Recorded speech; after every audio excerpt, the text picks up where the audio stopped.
हाल ही में मीना का विवाह हुआ था और उसने अपने पति और ससुराल वालों के साथ एक जॉइंट फैमिली में रहना शुरू कर दिया था। कुछ दिनों बाद उसे पता चला कि वह अपनी सास के साथ नहीं रह सकती। नैना की सास रूढ़िवादी थी, जबकि नैना आधुनिक जीवन शैली जीने वाली लड़की थी। जल्द ही उनके बीच झगड़े होने लगे। कई महीनों के बीत जाने के बाद भी दोनों में से कोई भी अपना व्यवहार नहीं बदल पाया। समय के साथ साथ मीना और आक्रामक हो गई और उसे अपनी सास से नफरत होना शुरू हो गया। वह सोचने लगी कि कैसे अपनी सास से छुटकारा पाया जाए।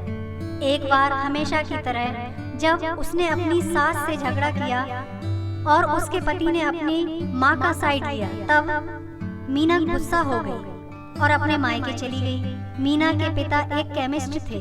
उसने अपने पिता को पूरी बात बताई। उसने अपने पिता से कहा उसे कुछ जहर दें ताकि वह अपनी सास के खाने में मिलाकर उससे छुटकारा पा सके, नहीं तो वह अपने पति के घर वापस नहीं जाएगी। मीना के पिता को यह जानकर काफी दुख हुआ और उन्होंने अपनी बेटी से कहा, अगर तुम अपनी सास को जहर दे दोगी तो तुम और मैं दोनों जेल जाएंगे। ऐसा करना ठीक नहीं है। लेकिन मीना सुनने और समझने की हालत में नहीं थी।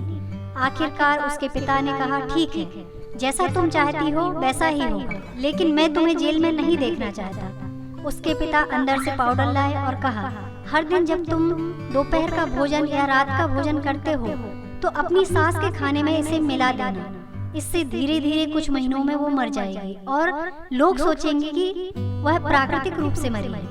उन्होंने यह भी कहा, क्योंकि किसी को तुम पर शक नहीं होना चाहिए, इसलिए आज से तुम अपनी सास के साथ नहीं लड़ोगी बल्कि उनकी देखभाल करोगी।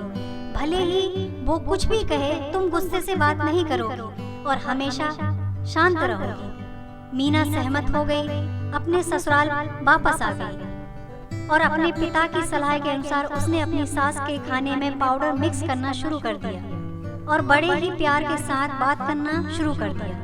समय बीतने के साथ साथ मीना की सास का नेचर भी बदलना शुरू हो गया, क्योंकि मीना अब अपनी सास की बहुत देखभाल करने लगी थी। इसलिए उसकी सास भी उसके प्रति विनम्र होने लगी और प्यार से बात करने लगी।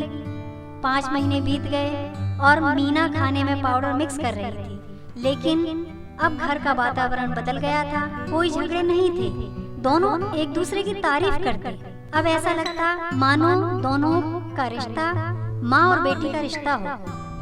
अब मीना को चिंता होने लगी कि पाउडर की वजह से उसकी सास जल्द ही मर सकती है। वह अपने पिता के घर गई और उनसे कहा, पिताजी कृपया मुझे उस जहरीले पाउडर के प्रभाव को ठीक करने के लिए इलाज बताएं। मैं अपनी सास को खोना नहीं चाहती, वह मेरी माँ की तरह है और मैं उनसे बहुत प्यार करती हूँ। उसके पिता मुस्कुराए और कहा, कौन सा जहर?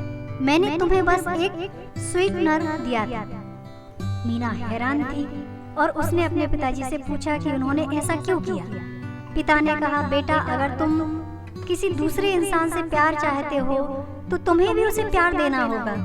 रिश्ते एक गाड़ी की तरह होते हैं और हम उन पर लगे पहियों की तरह। जब तक सभी पहिए ठीक से आगे नहीं बढ़ेंगे तब तक गाड़ी ठीक से नहीं चल सकती।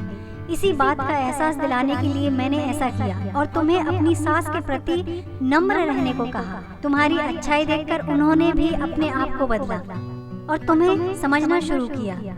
तुम दोनों ने एक दूसरे के लिए अपने आप को बदला। यही कारण है कि तुम अपनी सास के लिए आज मेरे पास भागते हुए आई हो। मीना अपने पिता की बात समझ चुकी थी। और आप? तो इस कहानी से हमें क्या सीख मिलती है कि हर इंसान अपनी परिस्थितियों का शिकार होता है। यह अक्सर कई मतभेदों को जन्म दे सकता है। हालांकि हमें एक दूसरे को समझने की कोशिश करनी चाहिए और एक दूसरे के साथ एक स्वस्थ संबंध बनाने के लिए थोड़ा अपने आप को भी बदलना चाहिए। और जब इस तरह के मतभेद रिश्तों के बीच उठते हैं तो उनके प्रियजनों का कर्तव्य है कि वे उन्हें शांत रखें और सही रास्ते की ओर मार्गदर्शन करें। Thank you.